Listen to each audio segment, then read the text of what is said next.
नमस्कार, आप सभी का स्वागत है engineer Rajesh sir YouTube channel पर, जहां पर आज हम लोग जानेंगे स्लाइडर क्रैंक मैकेनिज्म के बारे में कि स्लाइडर क्रैंक मैकेनिज्म क्या होती है। और ये टॉपिक कई बार एग्जाम में भी आया है और ये कहा गया है कि विद फिगर डिस्क्राइब कीजिए स्लाइडर क्रैंक मैकेनिज्म को, ये कैसे कार्य करता है और इसका वर्किंग प्रोसीजर समझाइए। तो हर बार एग्जाम में आ जाता है और खासकर ये जो आपका सब्जेक्ट है, यदि आप इस सब्जेक्ट को सही तरीके से पढ़ते हैं, इसको थ्योरी ऑफ मशीन को, तो आप मैक्सिमम कंपटीशन के एग्जाम में इस सब्जेक्ट से क्वेश्चन आप पाएंगे। मतलब ये मान के चलिए मिनिमम 3 और मैक्सिमम आपके 6 या 7 नंबर इस सब्जेक्ट से आ जाते हैं। तो ये सब्जेक्ट आपका होता है थ्योरी ऑफ मशीन। ठीक है, तो थ्योरी ऑफ मशीन में तो आज का हमारा जो सब्जेक्ट है वो है theory of machine. Theory of machine ये हमारा सब्जेक्ट है। ठीक है, और टॉपिक क्या है हमारा? टॉपिक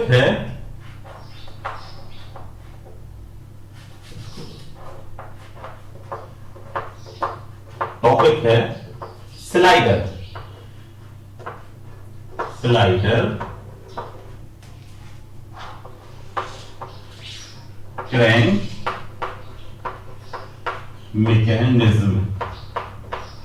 ठीक है, यदि आपको ये पहले से स्लाइडर क्रैंक मैकेनिज्म के बारे में आपको पता है तो मत देखिएगा वीडियो, क्योंकि जब आपको स्लाइडर क्रैंक मैकेनिज्म आता ही है तो कोई बात ही नहीं है ना।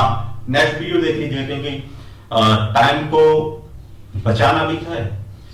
तो आज का जो टॉपिक रहेगा वो स्लाइडर क्रैंक मैकेनिज्म है, और जो हमारा यूट्यूब चैनल है वो है इंजीनियर राजेश सर।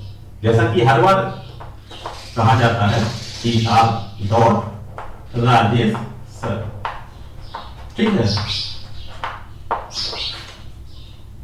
तो थ्योरी ऑफ मशीन, मशीनों का सिद्धांत के बारे में जानते हैं कि मशीनें किस सिद्धांत पर कार्य करती हैं, कैसे कार्य करती हैं। तो ये मान के चलिए आपका यहां पर मिनिमम मशीन्स के बारे में ही बताया जाता है कि मशीन्स में कितने भाग होंगे, किस भाग का क्या कार्य होगा, कैसे ये काम करेंगे। ये सब चीजें थ्योरी ऑफ मशीन में मशीन के सिद्धांत के अंतर्गत आ जाता है। तो जो हमारा आज का टॉपिक है वो है स्लाइडर क्रैंक मैकेनिज्म। मैकेनिज्म तो पहले पढ़ चुके हम लोग, जस्ट इसके पिछले वाली वीडियो में, जिसमें हम लोगों ने मशीन, मैकेनिज्म, स्ट्रक्चर, इन सब के बारे में पढ़ा है। और यदि आपने वीडियो को नहीं देखा है तो आप प्ले लिस्ट में जाकर थ्योरी ऑफ मशीन के टॉपिक देख लीजिए, काफी आपके लिए मददगार साबित होंगे किसी भी कंपटीशन एग्जाम के लिए। तो अब जो है वो स्लाइडर का मतलब फिसलना। क्रैंक का काम क्या होता है? क्रैंक जो कनेक्टिंग रॉड से जुड़ी हुई होती है, क्रैंक शाफ्ट कहते हैं जिसे। तो यहां पर क्या है, स्लाइडर क्रैंक मैकेनिज्म के बारे में हम लोग पढ़ेंगे। तो सबसे पहले जानेंगे कि स्लाइडर क्रैंक मैकेनिज्म होती क्या है। तो यहां पर फिगर बनाते हैं। फिगर बनाने के लिए यहां पर क्या किया, एक गोल पहिया लिया। ठीक है, ये आ गया गोल पहिया। अब इस गोल पहिए में कहीं ना कहीं बीच में छेद होगा, ये आ गया यहां पर छेद। ठीक है, इसमें लगा दिया क्या, एक शाफ्ट लगा दी। ये हो गई शाफ्ट, लोहे की छड़। अब यहां पर क्या किया, इस शाफ्ट को इस पहिए से यहां पर जोड़ दिया। ठीक है, ये आ गया, ये पहिया हमने यहां पर जोड़ दिया शाफ्ट के किनारे। जैसे आपने देखा होगा जो हैंडल भी लगाते हैं, जनरेटर वगैरह में देखा होगा, हैंडल लगाते हैं, घुमाते हैं। तो ऐसे ही यहां पर एक शाफ्ट है, हैंडल आया, हैंडल पे यहां पर लगा दिया। ठीक है, अब जब इसको हम गोल घुमाएंगे तो इसका जो मोशन होगा कैसा होगा, वो होगा सर्कुलर, घुमाऊ गति होगी। ये ऐसे ही तो होगा, ये डायरेक्शन,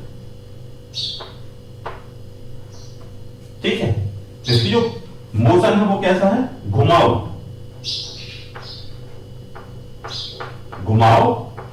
गति, ठीक है, या इसको कहते हैं घूर्णन गति और आपका सर्कुलर मोशन।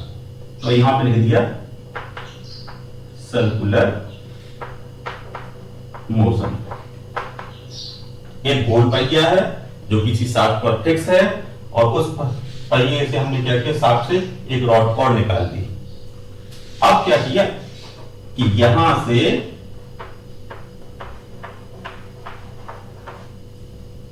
इस पहिए को हमने कहां जोड़ दिया, कनेक्टिंग रॉड से।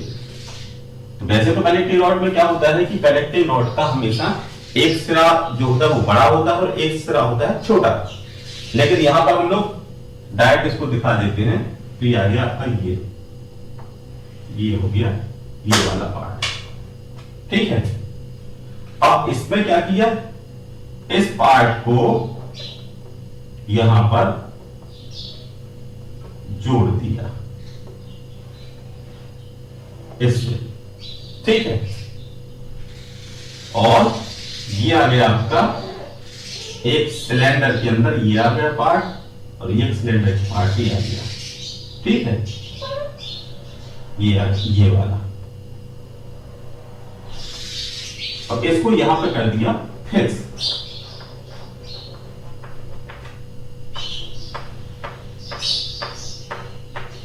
लीजिए, अब इसका जो ये आ गया, ये पार्ट ये आ गया, इसको यहां पर जोड़ दिया है,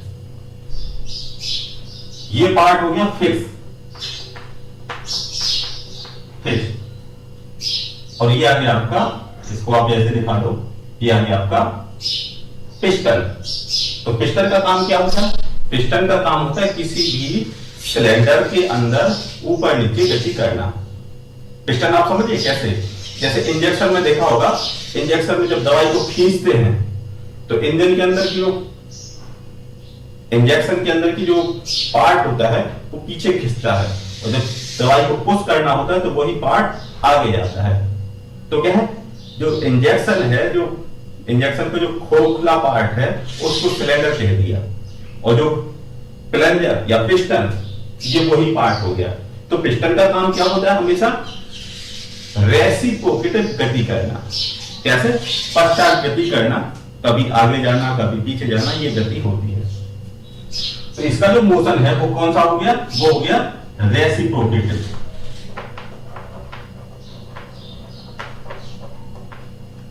रेसिप्रोकेटिव, ठीक है। अब ये तो आगे इसकी जो गति होगी ये वाली, अगर हम इसको पहिए को ना भी माने तो भी अपना काम चल जाएगा, ये आ गया। अब देखिए, स्लाइडर क्रैंक मैकेनिज्म क्या है, इसमें ये पार्ट हो गया कनेक्टिंग रॉड,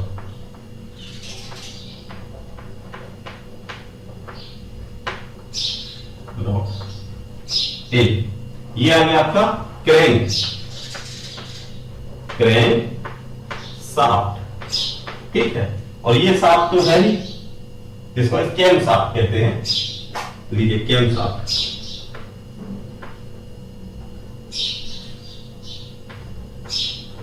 कैम शाफ्ट, ये रहा आपका सिलेंडर हो गया,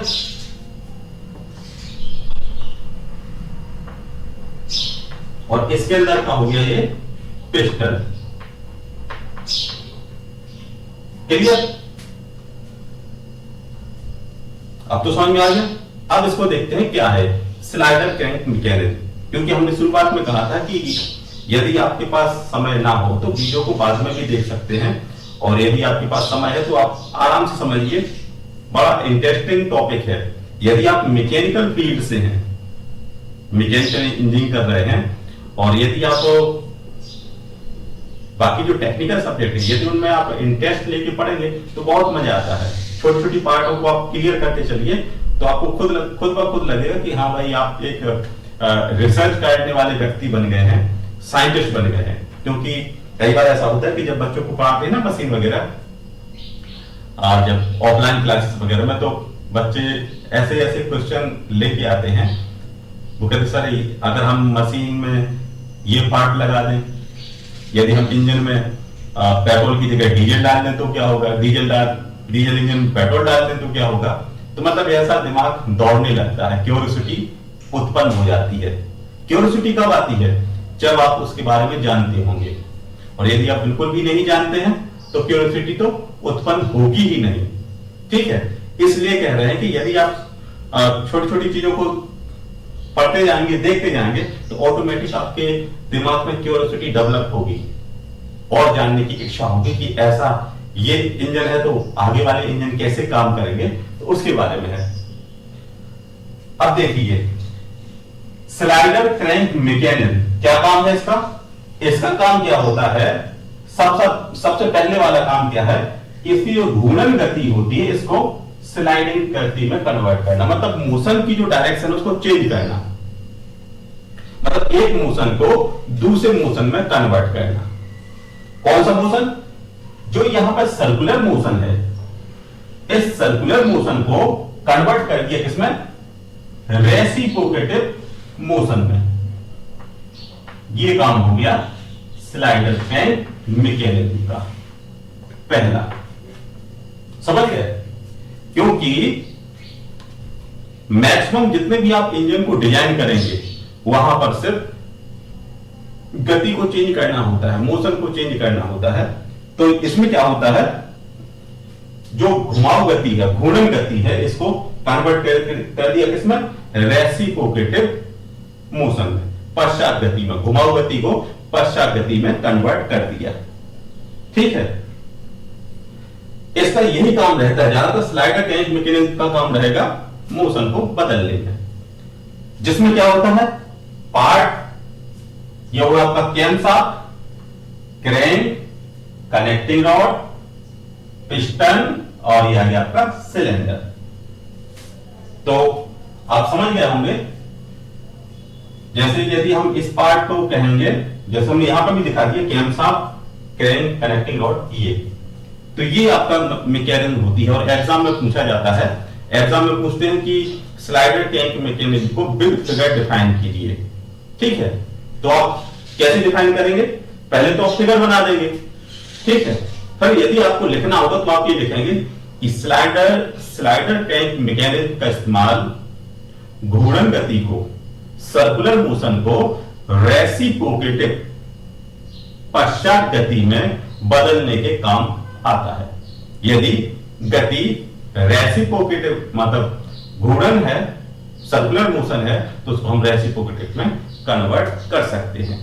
इस प्रकार की मैकेनिज्म का इस्तेमाल मैक्सिमम आईसी इंजन या स्टीम इंजन में किया जाता है। समझ गए? IC engine, internal combustion engine, एक ऐसा इंजन जिसके अंदर ऊर्जा का दहन इंजन के अंदर ही होता है। कैसे? जैसे मोटरसाइकिल जो है वो आईसी इंजन है, क्योंकि फ्यूल जो जलाया जाता है वो क्या है, इंजन के अंदर ही जलाया जाता है, वहीं पर जलाया जाता है फ्यूल को, पेट्रोल या डीजल को, और उसी से वहीं पर ही उससे ऊर्जा प्राप्त की जाती है। और अगर थर्मल प्लांट में देखें तो पता चला दूसरी जगह फ्यूल को जलाया जाता है और वहां से ऊर्जा को लिया जाता है। तो स्लाइडर क्रैंक मैकेनिज्म का कार्य होता है आपके मोशन को चेंज करने में, और इसका इस्तेमाल करते हैं स्टीम इंजन और आपके आईसी इंजन में, जिसमें क्या होता है, 3 घुमाव युगल होते हैं और एक स्लाइडिंग युगल होता है। मतलब 3 क्या होंगे? घुमाव युगल। कौन कौन से घुमाव युगल होंगे? जैसे कि ये यहां पर घूमेगा, एक यहां पर घूमेगा और एक यहां पर घूमेगा। तो 1, 2 और 3 हो गए घुमाव युगल। और यहां पर है ये स्लाइड करेगा, जिसे कहते हैं स्लाइडिंग युगल पेयर। तो आशा करते हैं कि आपको ये स्लाइडिंग क्रैंक मैकेनिज्म आसान और सरल भाषा में समझ में आ गई होगी। और यदि आप वीडियो को पहली बार देख रहे हैं तो सब्सक्राइब कीजिएगा, और यदि आप पहले से सब्सक्राइब हैं तो लाइक कीजिएगा और दोस्तों के साथ शेयर कीजिएगा। तो मिलते हैं नेक्स्ट वीडियो में, तब तक के लिए थैंक यू, धन्यवाद।